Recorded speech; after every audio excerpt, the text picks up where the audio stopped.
Hello guys, welcome to IK engineering academy. நம்ம இப்போ இன்னைக்கு என்ன பார்க்க போறோம்னா mechanical electric vehicle MEV code வந்து 542 ITI ஸ்டாண்டர்ட். இதில் உள்ள எக்ஸாம் வந்து September first week, mostly September 1 to 5 வரும். இதுக்கான சிலபஸ் ஒரு நம்ம பார்க்கலாம், இல்லை எப்படி லேர்ன் பண்ணலாம், எப்படி படிக்கலாங்கிறத ஒரு சின்ன ஒரு வீடியோ நம்ம பார்க்கலாம். ஓகேவா? ஏன்னா ஃபர்ஸ்ட் எடுத்தோடனே safety precautions in auto workshop, first aid. அது உங்களுக்கு இதில் ரொம்ப பேசிக்கான இது எப்படின்னா, நீங்கள் ஒரு மேனுஃபேக்சரிங் இண்டஸ்ட்ரிக்குள்ள நீங்கள் போறீங்கன்னு வச்சுக்கோங்களேன்.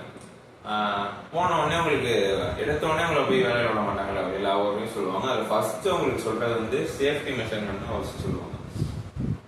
எடுத்தோடனே என்னன்னா, ஒரு இதில் ஒரு பேசிக்கான சொல்றேனே, PPEன்னு ஒன்று சொல்லுவோம்ல, பர்சனல் ப்ரொடெக்டிவ் எக்யூப்மெண்ட்ஸ். அதாவது தலையிலேருந்து கால் வரைக்கும் உங்களுக்கு ப்ரொடெக்ஷன் கொடுக்குறது. ஸோ ஃபர்ஸ்ட் எடுத்தோடனே தலைநட்டு ஹெல்மெட் வரும். அதுக்கப்புறமேட்டு இது சேஃப்டி ஷூஸ் யூஸ் பண்ணுவோம், காகல்ஸ் யூஸ் பண்ணுவோம், இயர் பிளக்ஸ் யூஸ் பண்ணுவோம். இந்த மாதிரி இதெல்லாம் பிபி. அப்புறமேட்டு 5S கான்செப்ட் ஒன்று லேர்ன் பண்ணுவீங்க. 5S கான்செப்ட்னா ஒன்றும் இல்லை, ஒரு ப்ராடக்ட் இங்கேருந்து ஸ்டார்டிங்லேருந்து முடியறதுக்குள்ள அது எப்படிலாம் நம்ம மேம்படுத்தலாங்கிறதுங்கிறது ஒரு 5S கான்செப்டாக சொல்லுவாங்க. அதுக்கப்புறமேட்டு எப்படிலாம் நம்ம சேஃப்டியாக இருக்கலாம். இப்போ ஒரு எலக்ட்ரிக்கல் சேஃப்டி அந்த மாதிரி இதெல்லாம் நம்ம எப்படி சேஃபாக இருக்கலாம், ஸ்விட்ச்லாம் இப்படி ஃபார் எக்ஸாம்பிள் வெட் ஹேண்ட்ஸோட யூஸ் பண்ணக்கூடாது, அதெல்லாம் நமக்கே தெரியும்ல கொஞ்சம். அந்த மாதிரி நிறைய கான்செப்ட் இருக்கும். ஸோ அப்புறமேட்டு இந்த ஹைட்ராலிக்ஸ், ஜாக்ஸ், ஸ்டாண்ட் அந்த மாதிரி அது பார்ப்போம். ரொம்ப பேசிக்கான லெசன் தான் உங்களுக்கு. அடுத்து யூனிட் 2. இது வந்து ஆட்டோமொபைல் வெஹிக்கிள் டைப்ஸ். அப்படின்னா என்னன்னா, இப்போ உங்களுக்கே தெரியும்ல, இப்போ ஒரு காரை நீங்க பாக்குறீங்க, எடுத்தோடனே ஹேட்ச் பேக்னு இருக்கும், அப்புறம் செடான்னு சொல்லுவாங்க, SUVன்னு சொல்லுவாங்க. இப்போ SUV தான் ரொம்ப ட்ரெண்டா போயிட்டு இருக்கு. இப்போ டாடா கர்வ் இருக்கு, தாரு, இந்த மாதிரி. SUVனா என்னன்னா கொஞ்சம் கிரவுண்ட் கிளியரன்ஸ் அதிகமா இருக்கும், அதுக்குன்னு சில ஃபீச்சர்ஸ் இன்னும் எக்ஸ்ட்ரா ஆட் பண்ணியிருப்பாங்க. அந்த மாதிரி sedan type, Maruti Suzuki Ciaz இருக்கும், அந்த மாதிரி இது இருக்கும். Sedan type. ஹேட்ச் பேக்னா இப்போ ஸ்விஃப்ட் இது இருக்கா. அதே மாதிரி வேற வேற ஏதாவது கிளாஸிஃபை பண்ணாங்க. இப்போ கமர்ஷியல், நான் கமர்ஷியல் டைப்ஸ் இருக்கும். இப்போ commercial types for example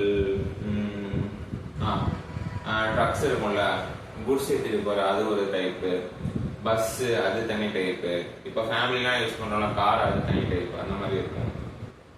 so இந்த மாதிரி அப்புறமேட்டு என்னென்ன வருஷம்லாம் இருக்கு, இந்தியன் மார்க்கெட்ல இப்போ என்ன இருக்குங்கிறத பார்ப்போம். ஸோ இதுவும் உங்களுக்கு ஈஸியான டாபிக் தான்.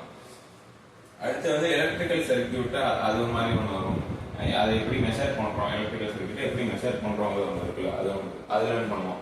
அது என்ன, நம்ம சின்ன ஸ்கூல் டைம்ஸ்ல நம்ம ஆல்ரெடி ஸ்டடி பண்ணதான், அதை சின்னதாக உங்களுக்கு ஒரு ஒரு ஷார்ட்டாகவே உங்களுக்கு சொல்லி புரிய வச்சிடலாம். எப்படின்னா எக்ஸாம்பிள் ஆம்மீட்டர் என்ன, வோல்ட் மீட்டர் என்ன, மல்டிமீட்டர் என்ன, வீட்டில் இருக்குமே ஃபியூஸ் முன்னாடிலாம், அந்த ஃபியூஸ் என்னன்னு பார்ப்போம்.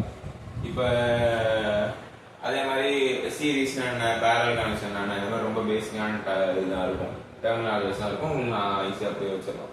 ஸோ அந்த ஃபர்ஸ்ட் 3 யூனிட்டுமே ரொம்ப ஈஸி. ஓகேவா? 4th யூனிட் வந்து கொஞ்சம் எலக்ட்ரிக்கல் சைடு போகிற மாதிரி இருக்கும். ஸோ இது வந்து நான் ஹேண்டில் பண்ண மாட்டேன். உங்களுக்கு நல்லா புரியணுங்கிறதுக்காண்டி எலக்ட்ரிக்கல் ஸ்டாஃப் ஹேண்டில் பண்ணுவாங்க இந்த யூனிட். அடுத்து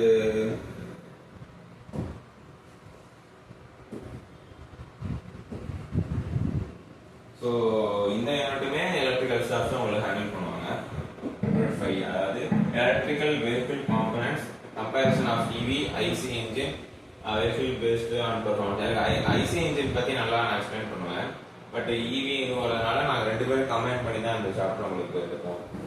அடுத்து யூனிட் 6 ஃபுல்லாக நானே எடுத்துறேன். இப்போ இது ஒரே என்ன சொல்லணும்னா, இப்போ நீங்கள் வண்டி ஸ்டார்ட் பண்ணுறீங்க, அந்த ஸ்டார்டிங் இக்னிஷன்லேருந்து எப்படி பவர் டிரான்ஸ்மிஷன், அது பவர் ட்ரெயின்லேருந்து அதுக்கப்புறம் சஸ்பென்ஷன் என்ன இருக்கு, ஸோ ஃபுல்லாக அதை பற்றி லேர்ன் பண்ணுறது தான் இந்த யூனிட். இதுவும் நல்லா இன்ட்ரெஸ்டிங்கான யூனிட் தான். சஸ்பென்ஷன்ல என்ன டைப்ஸ் இருக்கு, அப்புறம் நீங்கள் டயர் பார்க்குறீங்க, அந்த டயர் வீட்டில் சில மார்க்கிங் இருக்கும்ல, அந்த மார்க்கிங் ஒரு அப்ரிவேஷன் இருக்கும், அதை நம்ம வந்து அது அப்படின்னா என்னன்னு பார்ப்போம். ஸோ இதுவும் கொஞ்சம் இன்ட்ரெஸ்டிங்கான லெசன் தான் இது. ஸோ 7th வந்து பேட்டரி பேக் காம்பனன்ட்ஸ் மானிட்டர், அது இருக்குல்ல. ஸோ இதுல என்ன பார்ப்போம்னா, அந்த செல் டைப்ஸ் என்னென்ன செல் இருக்கு,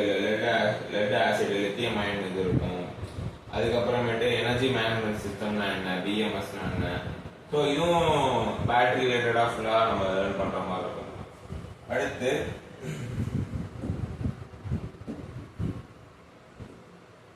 யூனிட் 8 வந்து ட்ரபிள் ஷூட் அதோட ஆக்சசரி அண்ட் ஆக்சிலரி காம்பனன்ட்ஸ் பார்ப்போம். அப்புறம் அந்த இதுலேயே என்னன்னா power steering, braking and our comfort system. இப்போ ஒரு பிரேக்கிங் சிஸ்டம் எப்படி இருக்கும், ஹவர் சிஸ்டம் எப்படி இருக்கும், ஸோ அந்த சென்சார்னா எப்படி இருக்கும், அந்த அதை பற்றி லேர்ன் பண்ணுறது ரொம்ப இன்ட்ரெஸ்டிங்கான சாப்டர். நான் ஃபுல்லாக உங்களுக்கு ஹேண்டில் பண்ணுவேன். ஸோ 9 வந்து இது வயரிங் சர்க்யூட். இது உங்களுக்கு ஃபுல் அண்ட் ஃபுல் எலக்ட்ரிக்கல் ரிலேட்டடா. ஸோ அவர் அந்த ஸ்டாஃப் ஹேண்டில் பண்ணுவாங்க. 10 அதே தான், பேட்டரி டெஸ்டிங் இருக்கும் அண்ட் சைக்கிளிங் ஆப்ரேஷன். இதுவும் உங்களுக்கு எலக்ட்ரிக்கல் ஸ்டாஃப் ஹேண்டில் பண்ணுவாங்க. ஸோ எப்படின்னா இது உங்களுக்கு இந்த மாதிரி எலக்ட்ரிக்கல் ஸ்பெசிஃபிக்காக ரொம்ப சில சாப்டர் இருக்கிறதெல்லாம் உங்களுக்கு எலக்ட்ரிக்கல் ஸ்டாஃப் ஹேண்டில் பண்ணிடுவாங்க. மெக்கானிக்கல், மெக்கானிக்கல் ஃபுல்லாக வர்றது எல்லாமே நான் ஹேண்டில் பண்ணிடுவேன். ஸோ எக்ஸாம் வந்து உங்களுக்கு செப்டம்பர் மந்த் வருது. ஃபார் எக்ஸாம்பிள் செப்டம்பர் 5 கூட வச்சுக்கோங்களேன், 1 to 5 இருக்கும்.